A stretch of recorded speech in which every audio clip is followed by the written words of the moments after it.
kalau dia mengajak Sally buat ikutan ritual pesugihan. Ini tuh kita ngelakuin kayak gini buat ngangkat derajat saudara-saudara kita. Itu aku disuruh masuk ke ruangan itu, memang khusus buat ritual. Ada kayak sesajen, terus kopi manis, kopi pahit, terus kayak bunga-bunga. Di situ juga ada beberapa keris, terus ada kayak foto Kanjeng Ratu Kidul. Si A itu bawa 3 foto. Si dukunya itu bilang 3 orang ini tuh bakal bisa jadi tumbal. Ini saya kasih uang ke kamu 3 karung.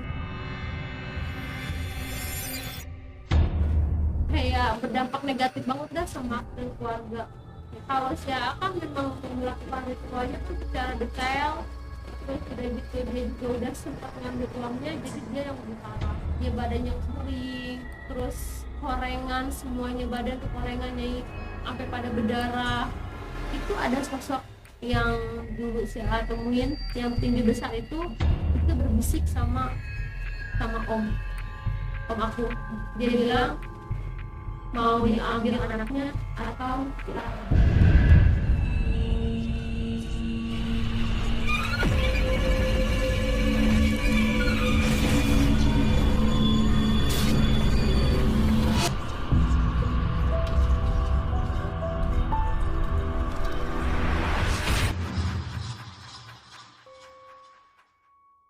Assalamualaikum warahmatullahi wabarakatuh. Selamat malam Sobat Mistis. Kembali lagi bersama saya Nyi Sabrina. Malam ini Nyai ditemenin sama Neng yang cantik. Ya ampun. Neng Sally, gimana kabarnya? Alhamdulillah Nyai baik. Nyai sendiri gimana kabarnya? Alhamdulillah, lagi mindang-mindang nih. Lagi musim kayaknya ya. Iya benar. Oh. Makasih banget nih. Ini sebetulnya Nyai lagi ada di tempatnya Neng Sally guys. Daerah mana nih? Jakarta Selatan. Jakarta Selatan. Jadi mohon maaf dia orang Sunda ya, tapi Iya. ngomongnya jadi agak Betawi-Betawi gitu. Nah, makasih banget sebelumnya udah ngizinin Nyai main kesini gitu. Nyai mau sedikit ngobrol lah sama Neng Sally. Gitu. Boleh. Nggak? Malah kita seneng banget didatangi sama Nyai Sabrina. Aduh, suatu kehormatan lah buat Nyai Sally. Sama-sama kita saling suatu kehormatan gitu ya, bisa bertemu dan nonton bareng. Iya benar. Ada satu pertanyaan. Sebetulnya Neng Sally itu indigo bukan sih? Waduh, bukan, aku bukan indigo. Karena di kontennya tuh banyak yang nanya-nanya soal pengobatan kan ya? Iya ke Neng Sally. bener. Aduh, aku teh bukan indigo, aku mah manusia biasa yang cuma bisa ngelihat sedikit gitu sebenarnya. Tapi kalau indigo itu enggak sih, aku enggak, bukan indigo. Sejak kapan Neng Sally bisa lihat? Itu sejak sebenarnya dari dulu tuh udah peka. Cuman pas pekanya banget itu pas pernah melakukan pesugihan sama saudara. Nah dari situ mulailah tuh ngelihat ini, ngeliat itu gitu. Melakukan pesugihan. Iya. Maksudnya gimana nih? Jadi Neng Sally nyugih gitu ke Iya. gaib Jadi sengaja atau sengaja. Sebenarnya dulu itu pas di tahun 2011-2012 ya Nyai. Itu kan baru lulus sekolah tuh. Nah, saudara aku, sepupu aku itu ngajakin ke daerah Jawa Tengah. Dia nggak bilang kalau dia mau melakukan pesugihan. Dia cuma bilang, "Dek, ayo ikut AA," katanya. AA mau main, katanya mau jalan-jalan ke daerah Jawa. Kebetulan kan Sally itu nggak pernah main ke daerah sana kan. Akhirnya ya udahlah ikut gitu. Pas di sana ternyata AA itu baru cerita kalau dia mengajak Sally buat ikutan ritual pesugihan. Di situ kan masih belum ngerti pesugihan itu apa, karena dulu itu namanya bukan pesugihan. Dia itu barter katanya gitu. Kita ngasih sesuatu ke jin itu dan jin itu ngasih sesuatu ke kita. Oke, bahasa Gitu. lain. Iya, kalau dulu tuh namanya bukan pesugihan, yang aku tahu ya. Dulu cuma dibilang ini barter katanya gitu. Dan itu nggak berdampak negatif katanya, kata si AA dan kata dukunnya juga. Dan si AA bilang tuh kayaknya ini tuh kita ngelakuin kayak gini buat ngangkat derajat saudara-saudara kita kayak gitu. Karena kan sebelumnya pas masih ada almarhum Abah, kita tuh kehidupannya sejahtera lah gitu Nyai. Nah setelah Abah nggak ada, Abah meninggal, Jadi perekonomian keluarga tuh bener-bener menurun drastis. Akhirnya si AA sepupu aku itu melakukan pesugihan itu untuk membantu keluarga dan terutama untuk nenek kita kayak gitu. Nah, prosesnya gimana nih? Aduh, prosesnya karena dulu baru lulus sekolah ya, jadi masih belum ngerti banget gitu. Aku tuh cuman disuruh aja. Nah setelah itu kata si dukunya gini, Neng kalau memang bersedia ngikut ritual ini, ritual pesugihan ini, Neng harus ritual katanya gitu di satu ruangan yang khusus memang si dukun itu tuh udah persiapkan gitu. Jadi ada 2 ritual, yang pertama aku sendiri, yang kedua si AA. Kalau yang aku itu malam-malam aku disuruh bangun sekitar jam 1 malam, itu aku disuruh masuk ke ruangan itu, ruangan yang benar-benar ya memang khusus buat ritual. Ada kayak sesajen, terus kopi manis, kopi pahit, terus kayak bunga-bunga. Di situ juga ada beberapa keris, terus ada kayak foto Kanjeng Ratu Kidul kayak gitu. Terus juga ada kayak kemenyan gitu ya, memang kayak ritual lah gitu, ruangan ritual. Dan memang Abah pun dulu punya ruangan ritual, jadi memang agak nggak terlalu ini banget. Kamu nggak terlalu kaget? Iya, nggak terlalu kaget banget. Nah setelah itu jam 1 malam itu aku disuruh masuk dan aku disuruh ritual sendiri. Sebenarnya deg-degan Nyai, takut ya kan, bener-bener ya istilahnya si AA pun kayak baru bilang hari itu juga gitu, jadi belum ada persiapan ke akunya juga kan. Setelah itu aku ritual di situ duduk jam 1 malam. Awalnya ditemenin sama si dukunnya, cuman beberapa saat kemudian dukunnya pergi dari ruangan itu, aku duduk dan itu ruangan digelapin, cuma dikasih lampu corong yang kuning itu yang kecil. Iya, tahu kan yang yang apa sih namanya ya kalau lampu teplok ya? Iya, yang kalau orang Sunda mah ya lampu teplok gitu ya. Nah, aku cuma dikasih lampu kayak gitu, itu kecil. Jadi yang bisa kelihatannya itu yang kelihatan sesajennya aja, yang lain tuh kayak cuma sedikit lah gitu penerangannya. Aku duduk, aku di situ benar-benar deg-degan meskipun saudara aku ada di belakang kamar itu, cuman namanya kita sendirian di ruangan itu kan, siapa sih yang nggak takut gitu kan. Akhirnya pas aku duduk, itu ruangan bener-bener gelap dan kayak luas gitu Nyai. Kayak apa ya? Awalnya kan ruangan cuma segini, cuma pas aku lagi duduk kayak ritual gitu, dukunnya udah keluar dari ruangan itu ruangan beda gitu. Beda banget kayak ada di iya, kayak luas banget lah gitu. Langsung tuh kayak bermunculan kayak sosok kuntilanak gitu, pocong, tapi ada rasa takut, cuman mau gimana, kayak mau keluar pun takut juga gitu. Akhirnya udahlah kita duduk. Setelah kita duduk, jadi ini aku di sini kayak sesajen. Nah di sini ada space. Awalnya aku nggak tahu itu space buat apaan, ternyata nggak lama kemudian itu ada sosok gitu. Sosok berjubah hitam, dia duduk sila, tapi jubahnya tuh begini nih.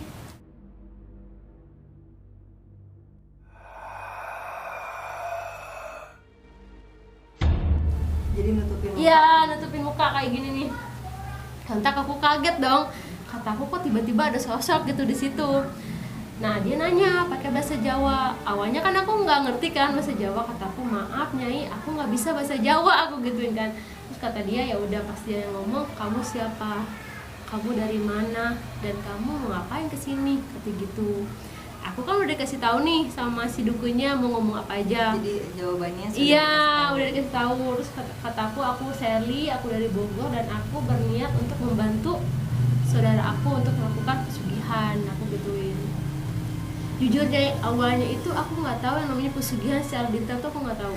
Aku ya namanya baru lulus sekolah, yang aku pikirin kan cuma pelajaran, main kan kayak gitu. Yang untuk pesugihan yang harus nembali ini, nembali itu tuh aku nggak tahu. Aku cuma dikasih tahu sama AA aku kalau kita melakukan kayak gini tuh untuk yang membantu perekonomian keluarga kayak gitu. Terutama memang AA aku itu kan sayang banget sama nenek, jadi dia tuh kayak pengen ngebahagiain nenek lah kayak gitu. Akhirnya si sosok itu dengan sendirinya dia gini ngeluarin uang 3 gepok.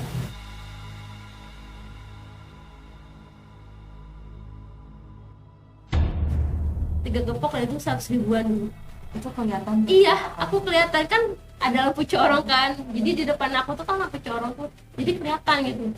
Ini tangannya pun kayak nenek-nenek, tuh kan banget, kayak nenek-nenek gitu. 3 gepok, ini yang kamu mau? Gitu. Kataku, ya aku mah iya aja. Aku kira kan bakal dikasih ke aku ya, ternyata enggak. Dia dibalikin lagi terus hilang gitu. Nah setelah itu nanti kamu ritual lagi yang kedua di rumah. Jadi di rumah kamu ritual itu sediain kayak 7 air yang beda rasa, terusnya sama bunga, sama apa namanya tuh, ayam cemani diambil darahnya, sama tanah dari rumah gitu. Kata aku, iya aku mah ngikutin apa yang udah disuruh gitu, ya udah iya aja. Setelah itu udah tuh dia hilang dan ruangan jadi sempit lagi. Dan perubahannya terasa gitu ya. Iya. Dia hilang. Tapi Nyai anehnya tuh aku ngeliat kayak kuntilanak pocong tuh udah ketakutan. Nah pas berhadapan sama Nyai itu nggak ada rasa takut, kayak ngobrol biasa gitu, nggak apa ya, pokoknya hilang banget gitu rasa takutnya gitu, anehnya bener. Nah kata aku ya udah tuh, pas aku keluar kan, aku keluar dari ruangan itu.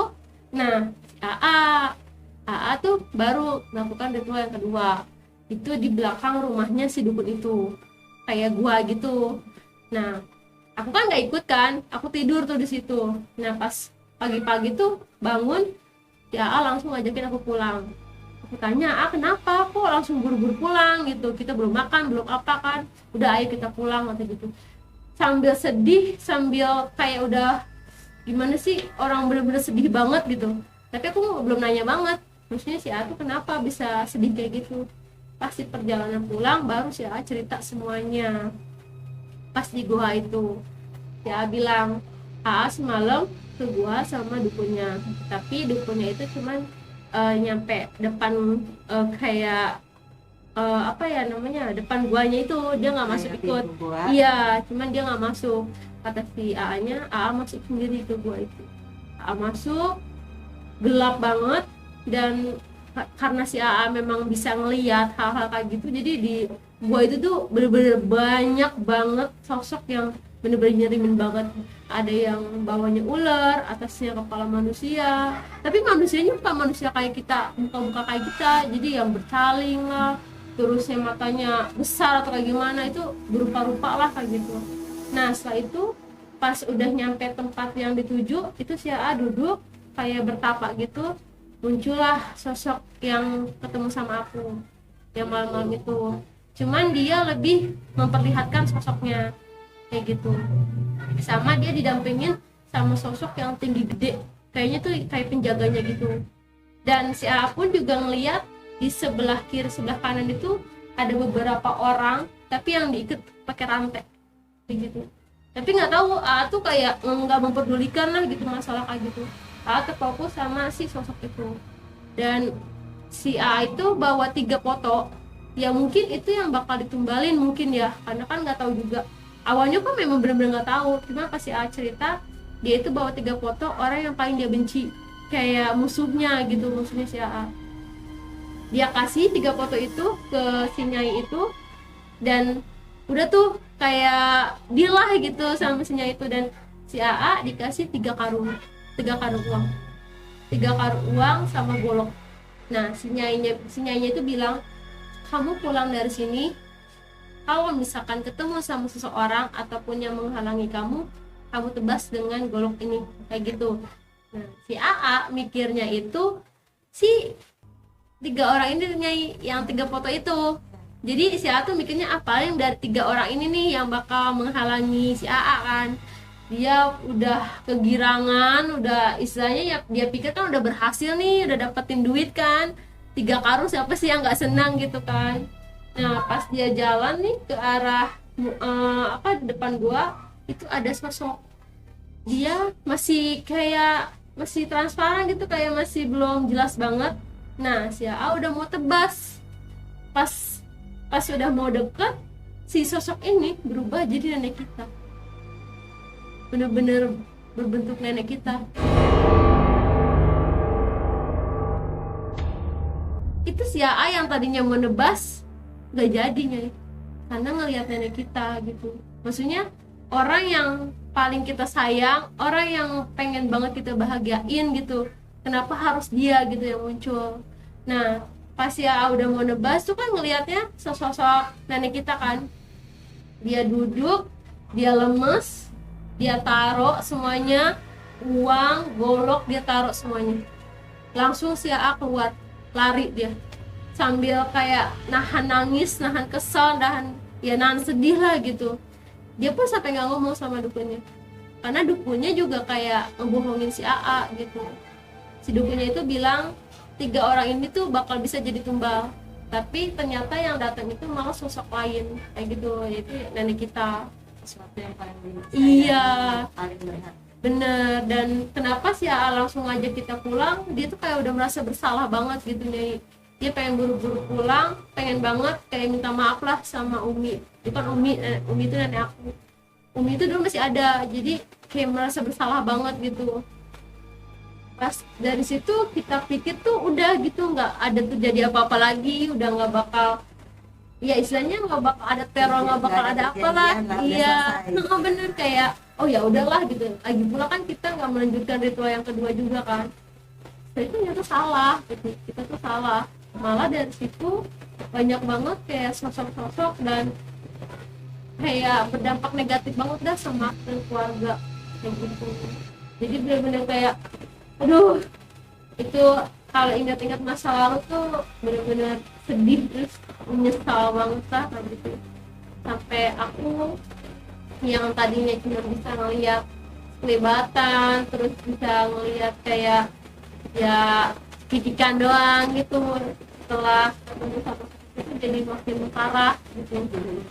Iya, sering kesurupan, terus pemarah banget, sampai pernah nyakitin perasaan orang tua itu pernah. Terus sampai apa namanya itu di kerjaan itu kesurupan, di kosan sampai kesurupan 3 hari 3 malam. Itu benar-benar berdampak parah banget gitu. Awalnya tuh aku nggak tahu kalau itu dampak dari sebelumnya gitu, pas melakukan ritual. Aku nggak tahu, kayak ya mungkin emang lagi kecapean, atau mungkin emang ya karena turunan juga kan ada ya Nyai, jadi ya udahlah diterima aja gitu. Ternyata ada sosok yang memang ikutin gitu, karena itu udah perjanjian itu. Jadi kan awalnya kan aku ketemu sama si Nyai itu kan bilangnya iya mau kan, jadi itu terucap mau itu berarti itu udah ada perjanjian begitu. Kalau si A kan memang melakukan ritualnya tuh secara detail, terus udah gitu dia juga udah sempat ngambil uangnya, jadi dia yang lebih parah. Dia yang lebih parah di terornya. Jadi setiap seminggu 3 kali itu sosok itu datang. Yang penjaganya itu kan, yang tinggi besar itu, dia selalu datang, dia selalu bilang ini hak kamu, ambil, lanjutkan perjanjian.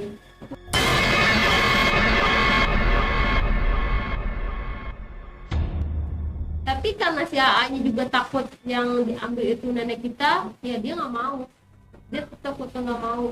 Biarkan misalnya gue deh nggak apa-apa yang jadi korban, asalkan jangan nenek gue, kata gitu kata si AA. Dan itu hampir beberapa tahun, dari 2012 sampai kemarin tuh 2020 itu masih benar-benar diganggu banget, sampai ya tuh kayak mau meninggal.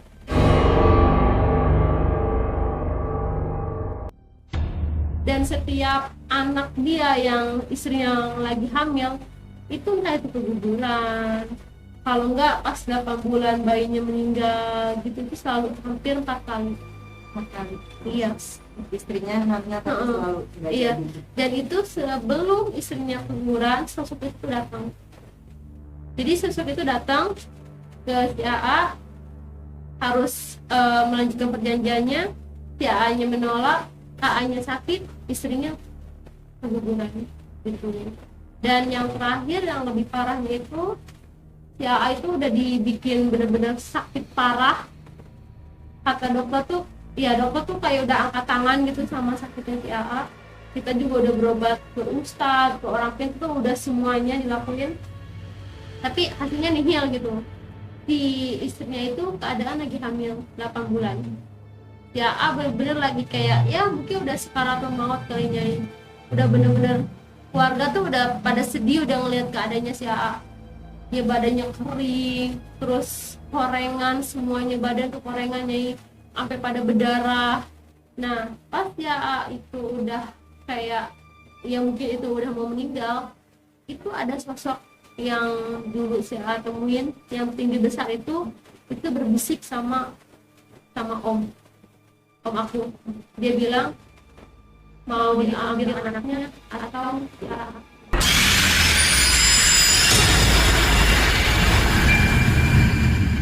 Gimana ya, om juga kan merasa bingung ya, istilahnya ya dua-duanya tuh penting gitu, ya penting, bayinya penting gitu ya, bingung gitu Nyai. Siapa sih yang nggak bingung gitu kan ditanya kayak gitu kan. Udah gitu kan kita juga udah berusaha berobat ke sini berobat ke sana, minta pertolongan ini, minta pertolongan sama Allah juga memang udah dilakuin gitu, tapi memang masih belum ada jalan. Nah si om aku itu ngucap ya udah yang belum lahir aja. Dan pada saat itu juga AA itu membaik. Besokannya istrinya awalnya tuh keguguran, jadi dia itu selama 3 hari itu nggak ada pergerakan gitu dari dalam bayinya itu, di dalamnya itu nggak ada pergerakan. Itu dia udah mulai membaik tuh selama 3 hari, dari yang benar-benar parah banget sampai membaik 3 hari. Dan istrinya itu baru sadar gitu Nyai kalau di dalam perut itu kok nggak gerak-gerak gitu. Pas dicek ke bidan ternyata udah 3 hari meninggal gitu. Itu yang ya kita sih nggak pernah tahu ya kalau itu memang diambil atau kayak gimana nya, wallahu alam gitu. Pas gitu ya, iya pas banget itu pas ya lagi itu awalnya apa aja sampai ngeliatnya udah ikhlas gitu. Keluarga tuh pada kumpul semua.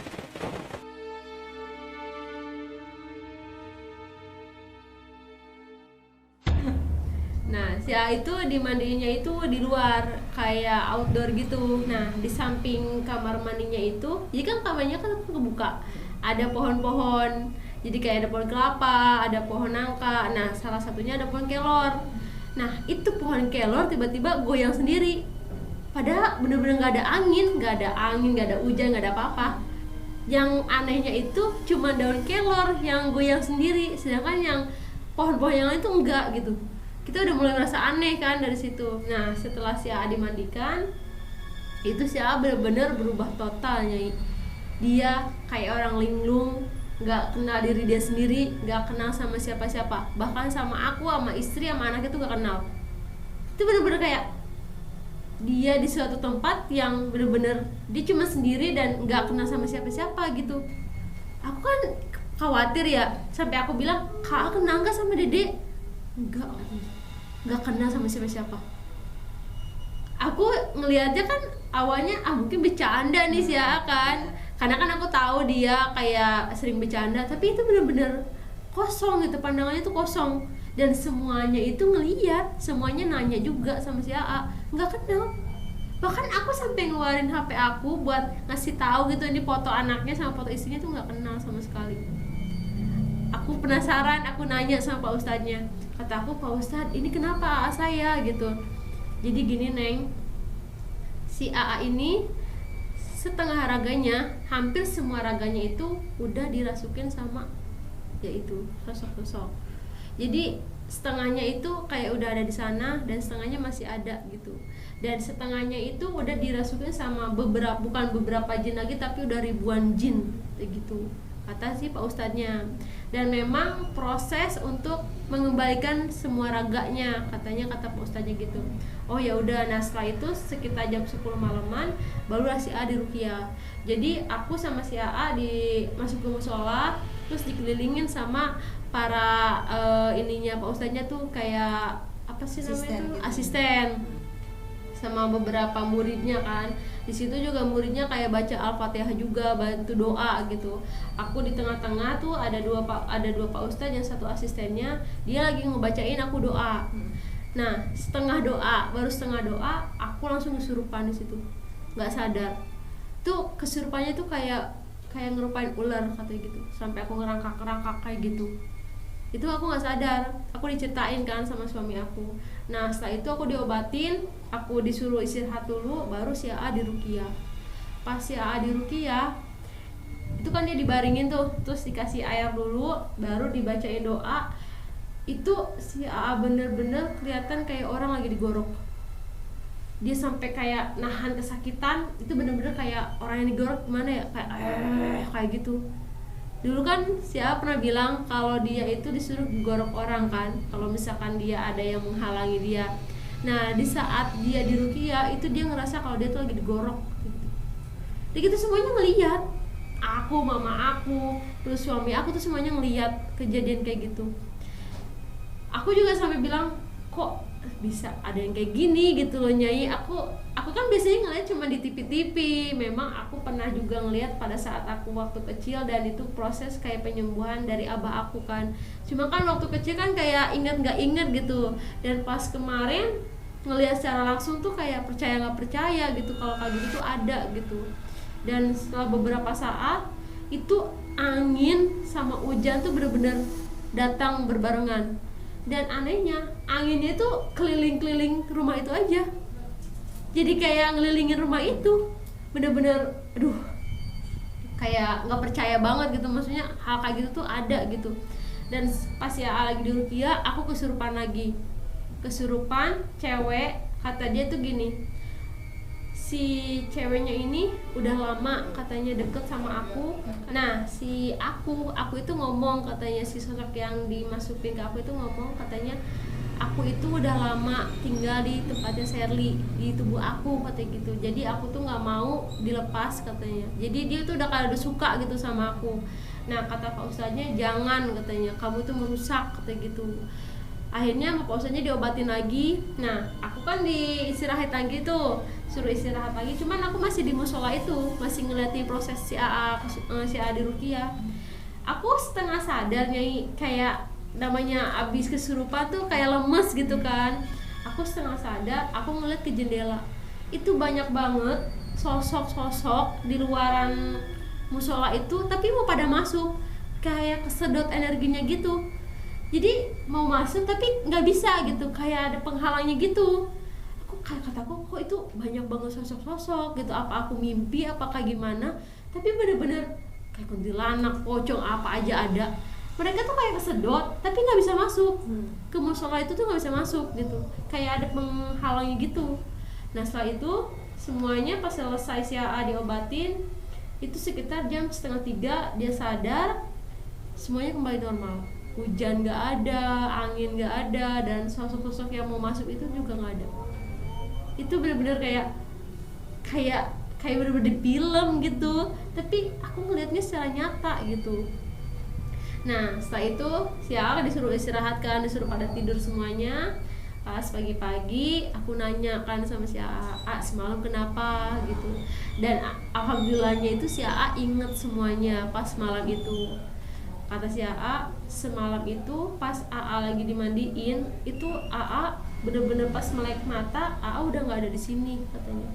AA di suatu tempat, dan dia ngeliat semua almarhum, kayak almarhum abah, umi, terus almarhum kayak saudara-saudara semuanya itu pada datang katanya. Dan mereka bilang AA harus memperbaiki diri katanya gitu, maksudnya jangan sampai melakukan hal yang kayak gitu lagi. Mereka ngelihat kita tuh sedih katanya gitu, dan merasa tersiksa juga katanya dengan perbuatan-perbuatan kita katanya gitu. Nah setelah si AA ketemu sama almarhum semuanya, AA ke gua itu, gua yang pernah AA ritual. Di sana dia ketemu sama sosok yang benar-benar yang nyeremin itu. Dia diseret, tapi ada satu sosok yang berjubah putih tapi nggak kelihatan mukanya, ditarik si AA, ditarik, terus diajakin jalan, udah kamu jangan ikutin mereka katanya gitu. Di jalan-jalan tuh dia nggak tahu kemana, jalan kemana. Pas dia melek tuh dia udah pagi katanya, keadaan tuh udah pagi. Jadi selama dia di Rukia tuh dia nggak inget kalau dia lagi di Rukia, dia cuman ingetnya dia ketemu sama almarhum keluarganya katanya gitu. Kata aku, ya Allah, maksudnya kayak gini tuh bener-bener ada loh gitu. Memang sih ini semua kan kesalahan kita. Dan kenapa aku bisa cerita kayak gini ya, buat kalian tuh jangan sampai ngelakuin kayak gitu Kak, jangan sampai ngelakuin pesugihan yang membuat buat kita tuh bener-bener berdampak itu bukan buat diri kita sendiri tapi semuanya, orang-orang terdekat apalagi keluarga gitu, itu berdampak banget kayak gitu. Itu benar-benar pengalaman yang benar-benar nggak bisa dilupain sih, dan jangan dijadikan pengalaman yang baik sih itu. Jadi sebagai referensi kalian yang udah kayaknya putus asa banget Iya, sama keadaan bener. ekonomi keluarga gitu, jangan dicontoh gitu, karena memang ngerasain sendiri dampaknya gimana ya gitu, tidak seindah yang dijanjikan guys. Bener. Sebenarnya memang dari keluarga aku, dari keluarga mama aku ya, itu memang abah aku kan mempunyai ilmu spiritualnya yang cukup lumayan, ya menurut aku tuh ya lumayan sakti gitu. Abah itu ya, abah aku ya, aku yang nyebutnya itu abah kakek aku. Abah itu kayak punya ilmu spiritual yang benar-benar di luar nalar sih sebenarnya. Dia juga bisa gandain uang. Ya mungkin sebagian orang tuh nggak percaya gitu, tapi kalau aku percaya, iya, aku percaya karena aku memang ngelihat sendiri gitu. Karena aku dari kecil, dari 4 tahun itu sudah ikut sama abah, jadi aku ngelihat aktivitas abah sehari-harinya kayak gimana gitu. Dan memang banyak banget yang tamu-tamu atau pasien-pasien abah tuh pada datang dan balik lagi gitu, karena itu mungkin berhasil gitu. Dan abah pun sampai akhirnya meninggal itu sosok-sosok yang pernah ikut sama abah, dia kayak belum dapat tempat baru kayak gitu, dan mungkin masih ada perjanjian sama abah yang belum terselesaikan. Akhirnya dia kayak nyari tempat untuk melakukan